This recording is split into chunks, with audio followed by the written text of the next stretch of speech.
Chapter 62. The Dart. A word concerning an incident in the last chapter. According to the invariable usage of the fishery, the whale boat pushes off from the ship with the headsman or whale killer as temporary steersman, and the harpooner or whale fastener pulling the foremost oar, the one known as the harpooner oar. Now it needs a strong, nervous arm to strike the first iron into the fish, for often, in what is called a long dart, the heavy implement has to be flung to the distance of 20 or 30 feet.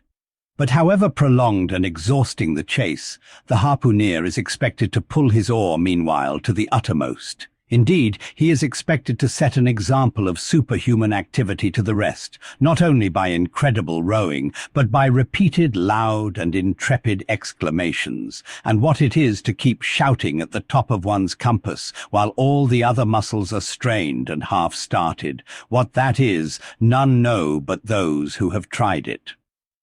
For one, I cannot bawl very heartily and work very recklessly at one and the same time. In this straining, bawling state, then, with his back to the fish, all at once the exhausted harpooner hears the exciting cry, "Stand up and give it to him." He now has to drop and secure his oar, turn round on his centre halfway, seize his harpoon from the crotch, and with what little strength may remain, he essays to pitch it somehow into the whale.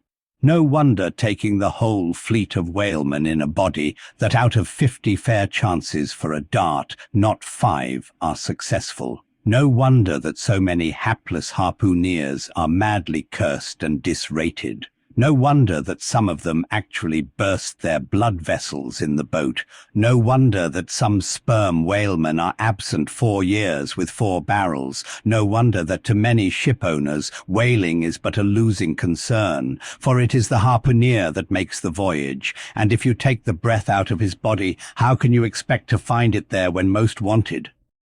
Again, if the dart be successful, then at the second critical instant, that is, when the whale starts to run, the boat header and harpooner likewise start to running fore and aft, to the imminent jeopardy of themselves and everyone else. It is then they change places, and the headsman, the chief officer of the little craft, takes his proper station in the bows of the boat.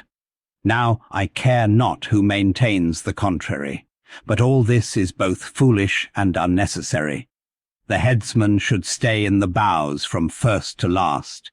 He should both dart the harpoon and the lance, and no rowing whatever should be expected of him, except under circumstances obvious to any fisherman. I know that this would sometimes involve a slight loss of speed in the chase, but long experience in various whalemen of more than one nation has convinced me that in the vast majority of failures in the fishery, it has not by any means been so much the speed of the whale as the before described exhaustion of the harpooner that has caused them.